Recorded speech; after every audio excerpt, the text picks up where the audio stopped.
A crazed man shattered a beer bottle over a royal guard's head, grinning with twisted satisfaction as blood ran down the soldier's face. He thought he'd won, thought the silence was his victory, but what happened next left the entire crowd frozen in shock. Before we reveal how it all unfolded, make sure to subscribe and drop a comment telling us where you're watching from. And don't miss tomorrow's story, another powerful tale of courage and discipline from the Royal Guards. The golden hour was dying over Buckingham Palace, casting long shadows across the ceremonial courtyard where tourists gathered for their final photos of the day. Among the sea of clicking cameras and excited chatter stood Guardsman Daniel Carter, 28 years old, 6 feet 2 inches of unwavering discipline wrapped in scarlet wool and black bearskin. His bayonet caught the last glint of sunlight as he maintained his post with the kind of stillness that only comes from years of training and something deeper, a quiet strength forged in the mountains of Afghanistan.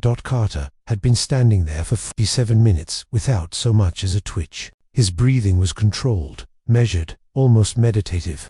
The tourists loved it. They'd pose next to him, pull faces, wave their hands in front of his eyes, anything to get a reaction. But Carter had learned long ago that true power wasn't in the ability to act, but in the choice not to.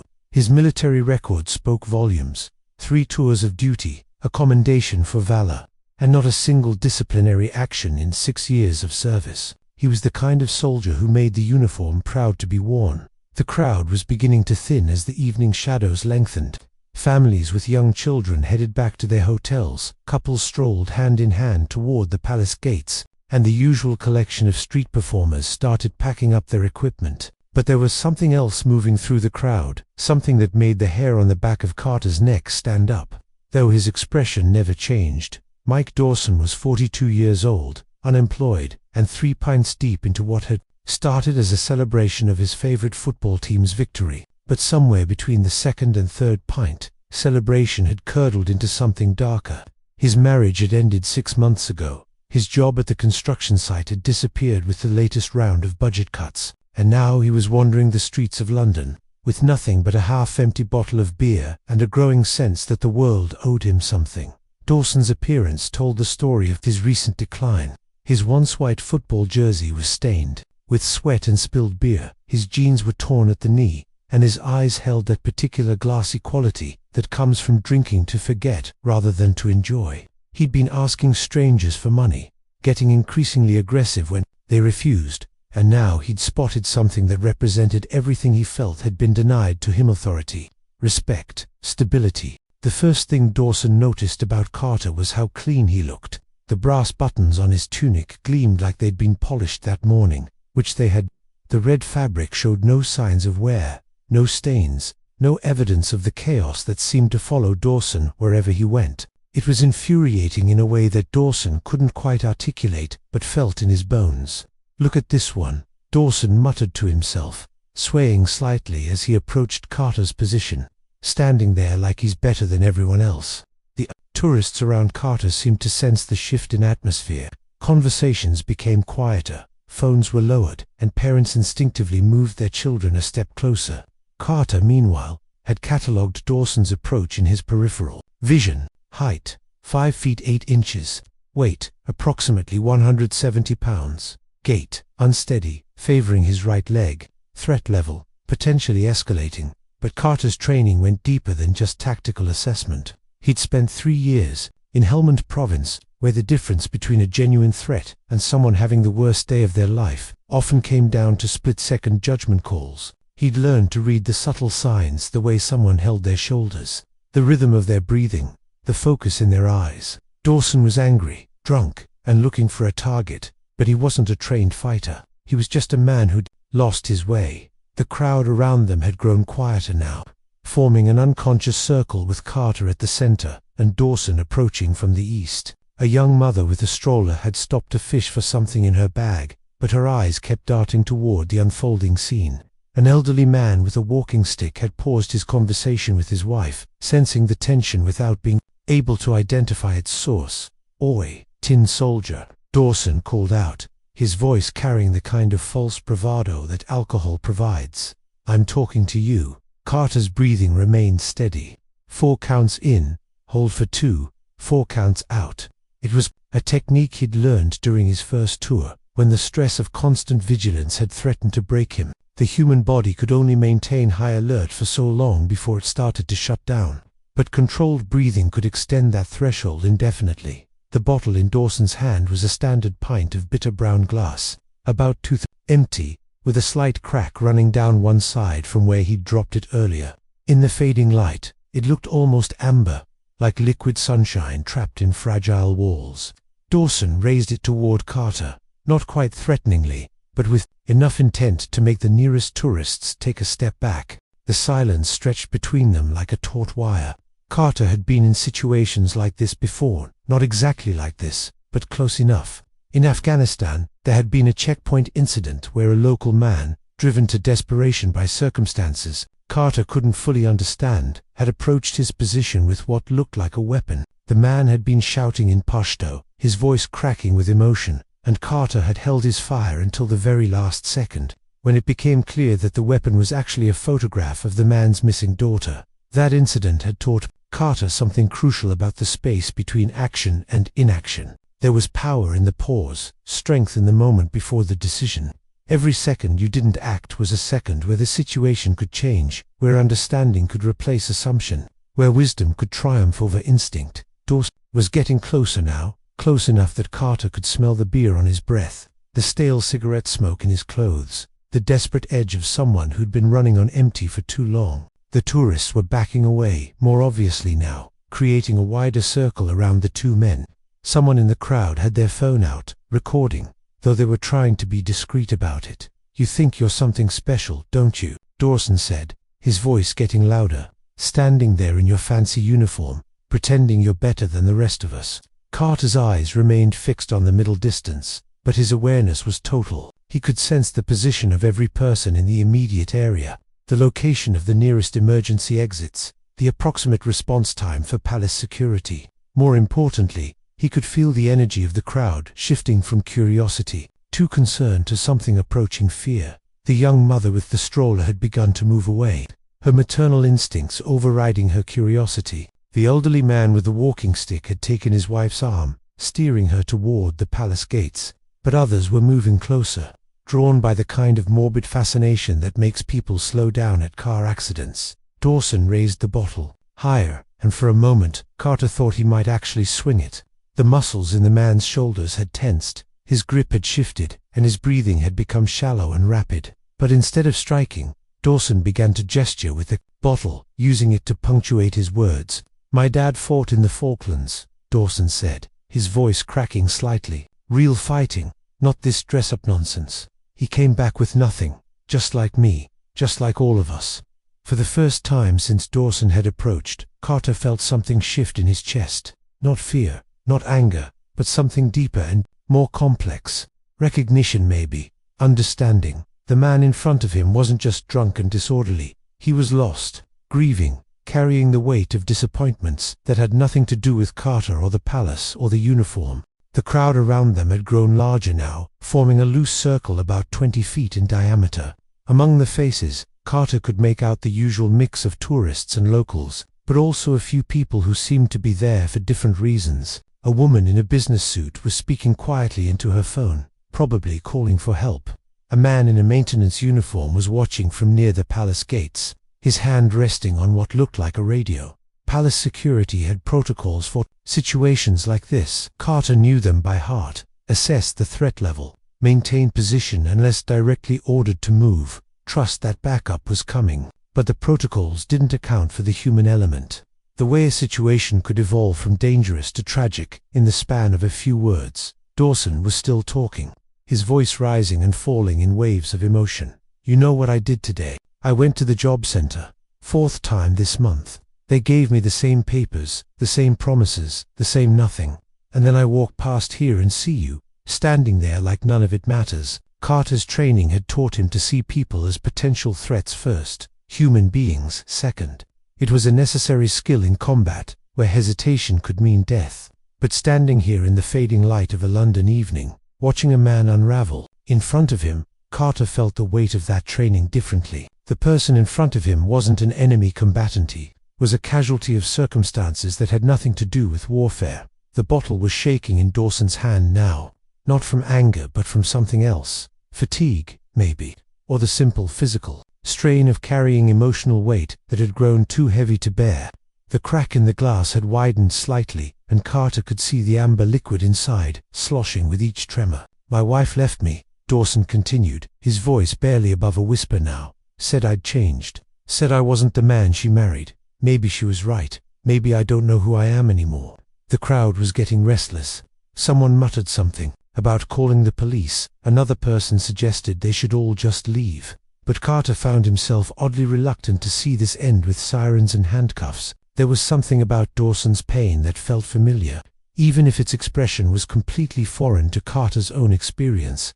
In Afghanistan, Carter had learned that the most dangerous enemies weren't the ones who attacked with calculated precision, they were the ones who had nothing left to lose. But he'd also learned that sometimes the only thing standing between someone and the edge was the simple recognition that they were seen, that their pain mattered, that they weren't invisible. The golden hour was completely gone now, replaced by the softer light of early evening. The palace lights were beginning to come on, casting a warm glow across the courtyard. In that light, Dawson looked smaller somehow, more fragile, like a man who'd been holding his breath for so long that he'd forgotten how to exhale. The moment stretched between them like a bridge neither man knew how to cross. Carter could feel the weight of his training, the expectations of his uniform, the eyes of the crowd, all of it pressing down on him like a physical force. But he could also feel something else, something that had been growing in the silence between Dawson's words. Compassion was a dangerous thing in Carter's line of work. It could make you hesitate at the wrong moment, cloud your judgment, get you killed. But it could also be the thing that saved lives when protocol and training weren't enough. Standing there in the gathering dusk, Carter made a choice that would have surprised his commanding officers, but wouldn't have surprised the men who'd served beside him in Afghanistan. Very slowly, almost imperceptibly, Carter's eyes shifted, not toward Dawson directly, but toward the bottle in his hand. It was a small movement, barely noticeable to anyone watching, but it was enough. For the first time since the encounter began, Carter was acknowledging Dawson's presence, recognizing him as a person rather than a potential threat. Dawson noticed the change immediately. His grip on the bottle tightened, but not in preparation for an attack. Instead, he seemed to be anchoring himself, using the familiar weight of the glass to steady his nerves. "You see me," he said, his voice filled with something that might have been wonder. "You actually see me."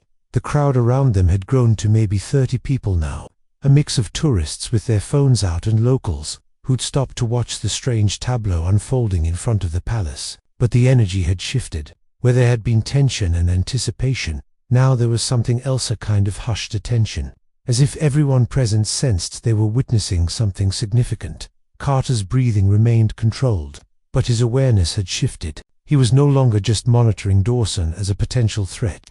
He was listening to him as a person. The distinction was subtle but crucial. In his peripheral vision, Carter could see the palace security team taking positions, ready to intervene, if necessary, but he could also see something else: the way Dawson's shoulders had relaxed slightly, the way his grip on the bottle had loosened. "I don't know what I'm doing here," Dawson said, his voice cracking. "I don't know what I'm doing anywhere." The admission hung in the air between them like a confession. Carter understood the feeling, though he'd never experienced it quite this where, in Afghanistan, there had been moments when the weight of responsibility, the constant vigilance, the impossible decisions had threatened to crush him. But he'd had structure, purpose, bros in arms, who understood what he was going through. Dawson had none of that. The bottle was still in Dawson's hand, but it was no longer a weapon. Now it was just a prop in a performance that had run out of script. Carter could see the exhaustion in the man's eyes, the way his body was beginning to sag as the adrenaline wore off. Whatever had driven Dawson to this moment was bleeding out of him, leaving behind only the raw vulnerability of someone who'd lost his way. The crowd had grown quiet now, sensing the shift in the atmosphere. A few people had started to drift away, their appetite for drama satisfied or perhaps made uncomfortable by the raw emotion on display. But others remained, held by something they couldn't quite name: the universal recognition of human pain, maybe, or the hope that this story might end differently than it had begun.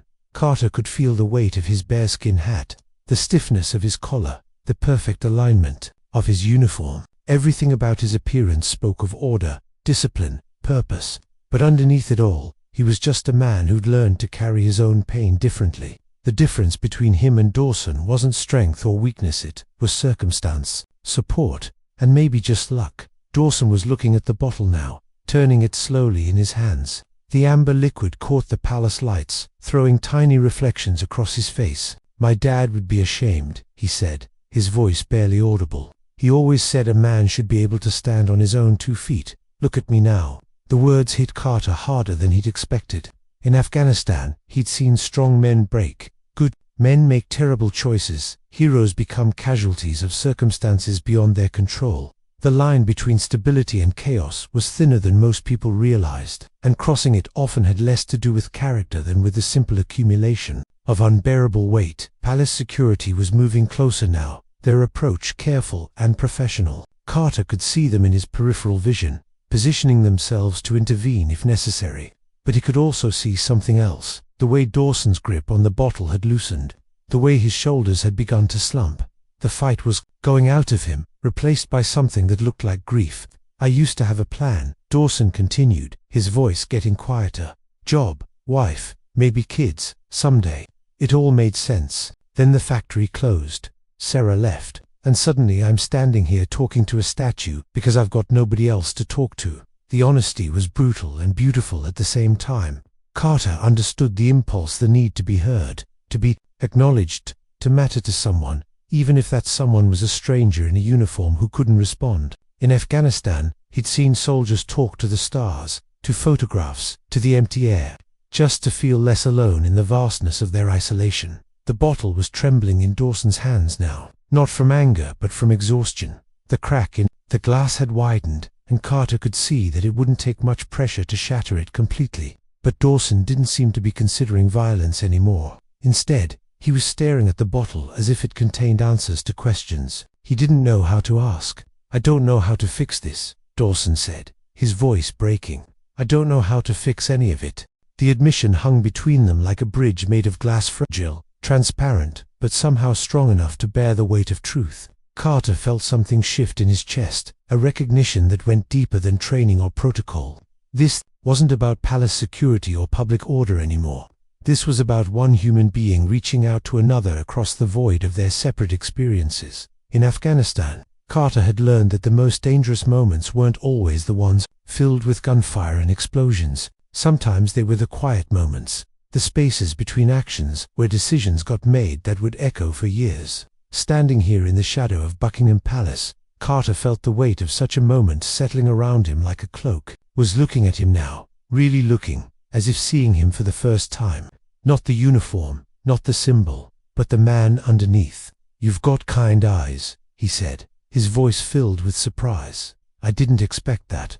The observation caught Carter off guard. In his 6 years of guard duty, he'd been called many things: statue, robot, tin soldier, but never kind. The word felt strange applied to someone trained to kill. Someone who'd learned to compartmentalize emotion as a matter of survival. But maybe kindness wasn't about the absence of strength. Maybe it was about the choice of how to use it. Palace security had formed a loose perimeter around them now, close enough to intervene but far enough away to avoid escalating the situation. Carter could see Sergeant Mills among them, his expression tense but controlled. Mills had been Carter's sergeant in Afghanistan, and he understood the delicate balance required in moments like this. Too much pressure, and the situation could explode. Too little, and it could drift into something even more dangerous. The crowd had thinned considerably now, but those who remained seemed genuinely invested in the outcome. A young woman in a university sweatshirt had tears in her eyes. An older man in a business suit was speaking quietly to his companion, gesturing toward Dawson with something that looked like sympathy. Even the tourists seemed to understand that this was about more than just a drunk man and a palace guard. Dawson was still holding the bottle, but it had become more of a talisman than a weapon. The crack in the glass had spread, creating a web of fractures that caught the light like a prism. Carter could see that it would take very little pressure to shatter it completely, and he found himself hoping that when it broke, it would do so quietly, without adding more violence to an already fragile moment. "I served too," Dawson said suddenly, his voice stronger now. "Not like you, nothing fancy. Just 2 years in the Territorial Army when I was young, but I remember what it felt like to be part of something bigger than myself. The revelation changed everything. Carter felt the weight of recognition, the understanding that passed between veterans, regardless of their service record. Dawson wasn't just a drunk civilian causing trouble. He was a brother in arms who'd lost his way, someone who'd once worn the uniform and understood its weight. The knowledge that Dawson was a veteran shifted the entire dynamic of the encounter.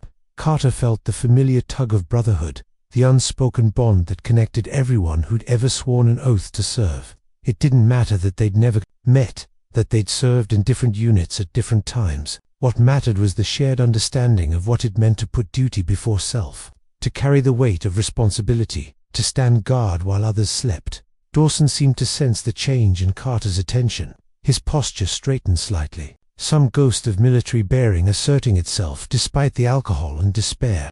2nd Battalion, London Regiment, he said, his voice carrying a pride that the years hadn't managed to erode completely. We weren't much, but we were ours. Carter understood the sentiment completely. Every unit developed its own culture, its own identity, its own reasons for pride. In Afghanistan, his squad had been a collection of misfits and heroes, bound together by shared danger and mutual dependence. They'd called themselves the Broken Arrows, a name that had started as a joke, but had evolved into something sacred. The bottle was still in Dawson's hand, but now it seemed less like a weapon and more like a burden. The crack had spread further, creating a network of fractures that made the glass look like a spider's web. Carter could see that Dawson was struggling with something, wrestling with a decision that went beyond the immediate moment. I used to be proud of my service, Dawson continued, his voice getting quieter. Not because we did anything special, but because we were part of something that mattered. Now, I look at myself, and I can't figure out how I got from there to here. The question hung in the air like a challenge. Carter understood the feeling, the way civilian life could feel empty after the intensity of military service, the way purpose could evaporate in the face of everyday concerns. But he'd been lucky. He'd found a way to channel his need for structure and meaning into his role as a palace guard. Dawson hadn't been so fortunate, but palace security was getting restless now. Carter could see them adjusting their positions, preparing to move if the situation escalated. But he could also see something else: the way Sergeant Mills was holding back, trusting Carter's judgment even in a situation that was far outside normal protocols. It was the kind of trust that came from shared experience, from knowing that Carter understood the difference between taking action and taking the right action. The crowd had grown, smaller but more focused. Those who remained seemed to understand that they were witnessing something significant, something that went beyond the usual tourist attractions of palace guards and ceremonial duties. A young boy was tugging at his mother's sleeve, asking questions, in a whisper that carried clearly in the evening air. "Why is the man sad, Mummy? Why won't the soldier talk to him?" The innocence of the questions hit Carter like a physical blow. Children saw things so clearly, without the layers of complexity that adults use to shield themselves from uncomfortable truths. The boy was right. Dawson was sad, and Carter's silence wasn't helping. But breaking protocol wasn't just about personal choice. It was about duty, responsibility, the weight of the uniform he wore. The internal struggle was invisible to everyone watching, but Carter felt it like a physical weight. Every aspect of his training, every regulation he'd memorized, every expectation of his role as a palace guard demanded that he remain silent, motionless, professional. But underneath all of that was something more fundamental: the recognition that sometimes the most important duty was to another human being, not to a set of rules. Dawson was looking at the bottle again, turning it slowly in his hands. The amber liquid inside caught the palace lights, creating tiny reflections that danced across his face. "I bought this to celebrate," he said, his voice barely audible. "My team won today. First time in months I had something to be happy about, and even that felt wrong somehow." The detail was heartbreaking in its simplicity. Carter understood the way depression could poison even the smallest joys, the way it could make celebration feel like betrayal. In Afghanistan, he'd seen soldiers struggle with survivor's guilt, the inability to feel happy when their friends were gone. Dawson was fighting a different kind of war now, one where the enemy was his own sense of worth. The crack in the bottle had spread even further now, creating a delicate tracery of fractures that made the glass look like it was holding together through sheer force of will. Carter found himself watching it with fascination, wondering if it would shatter from the pressure of Dawson's grip or simply dissolve into fragments when the weight became too much to bear. "I keep thinking about my dad," Dawson continued, his voice growing stronger. "He came back from the Falklands different, quieter. He never talked about what happened there, but I could see it in his eyes sometimes. Now I understand why." The generational weight of military service was something Carter had encountered before, the way trauma could echo through families, the way the cost of duty could compound over time. Dawson's father had carried his own invisible wounds, and now Dawson was carrying his. It was a legacy that connected them across decades and conflicts, a shared understanding of what it meant to serve and to suffer. Palace security was moving closer now, their patience running thin. Carter could see the tension in their posture, the way they were preparing to intervene, but he could also see something else, the way Dawson's grip on the bottle had loosened, the way his shoulders had begun to relax. The fight was going out of him, replaced by something that looked like acceptance. "I don't know what I'm supposed to do now," Dawson said, his voice breaking. "I don't know how to be a civilian. I don't know how to be anything." The admission was raw and honest, stripped of pretense or pride. Carter felt the weight of it settle in his chest, the recognition that this was the heart of the matter. Dawson wasn't just drunk and disorderly, he was lost, cut adrift from everything that had once given his life meaning and direction. The moments stretched between them like a taut wire, fragile and electric with possibility. Carter could feel the weight of every eye upon him, the expectations of his uniform, the protocols of his training. But he could also feel something deeper, the pull of shared humanity, the recognition that sometimes the most important battles were fought not with weapons but with understanding. Very slowly, almost imperceptibly, Carter's eyes shifted, not toward Dawson directly, but toward the bottle in his hand. It was a small movement, barely noticeable to anyone watching, but it was enough. For the first time since the encounter began, Carter was seeing Dawson not as a potential threat, but as a person in pain. Dawson noticed the change immediately. His grip on the bottle tightened, but not in preparation for an attack. Instead, he seemed to be anchoring himself, using the familiar weight of the glass to steady his nerves. "You understand, don't you?" he said, his voice filled with something that might have been hope. "You know what it's like to carry something you can't put down." The truth of it hit Carter like a physical blow. He did understand, perhaps better than he'd realized, the weight of duty, the burden of responsibility, the way service could become both a source of pride and a kind of prison. In Afghanistan, he'd learned to compartmentalize, to function despite the weight of what he'd seen and done. But the weight was still there, carried in the straightness of his spine, the steadiness of his breathing, the unwavering focus of his gaze. The bottle was trembling in Dawson's hands now, the cracks spreading like a spider's web across the amber glass. Carter could see that it wouldn't take much pressure to shatter it completely, and he found himself hoping that when it broke, it would do so quietly, without adding more violence to an already fragile moment. "I'm sorry," Dawson said suddenly, his voice thick with emotion. "I'm sorry for all of it. For being here, for threatening you, for being such a mess. You don't deserve this." The apology was unexpected and genuine, carrying the weight of someone who'd recognized the magnitude of their mistake. Carter felt something shift in his chest, a loosening of the tension that had been building since the encounter began. This was how it should end, not with violence or arrest, but with understanding and grace. Palace security was moving closer now, their approach careful and professional. Carter could see Sergeant Mills among them, his expression a mixture of concern and respect. Mills understood the delicate balance required in moments like this, the way that sometimes the most important victory was the one that left everyone intact. The crowd had grown quiet now, sensing that the climax was approaching. Those who remained seemed genuinely invested in the outcome, hoping for resolution rather than spectacle. A young woman in a university sweatshirt was crying openly now, moved by the raw emotion on display. An older man in a business suit was speaking quietly to his companion, his voice filled with something that sounded like respect. Dawson was looking at the bottle now, really looking, as if seeing it for the first time. The crack had spread across almost the entire surface, creating a delicate network of fractures that caught the light like a prism. Very slowly, as if the movement required enormous effort, he began to lower his arm. "I think I need help," he said, his voice barely above a whisper.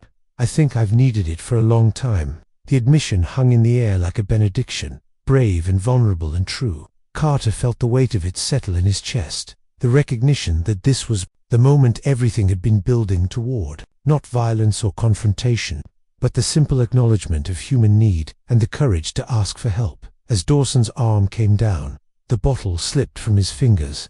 Time seemed to slow as it fell, the cracked glass catching the light one final time before shattering against the pavement. The sound was sharp and final, like the end of a sentence or the closing of a door. But instead of violence, there was only silence, profound and healing and full of possibility. Carter remained at his post, still and strong and exactly where he was supposed to be, and Dawson stood there in the scattered glass. No longer a threat, but simply a man who'd found his way back from the edge of something dark and final. The crowd began to disperse as palace security moved in. Their approach, gentle but firm. Sergeant Mills caught Carter's eye and nodded one gesture of understanding and approval that said more than words ever could. The evening settled around them like a blessing, golden and warm and full of the promise that sometimes, just sometimes, the right choice was also the kind one.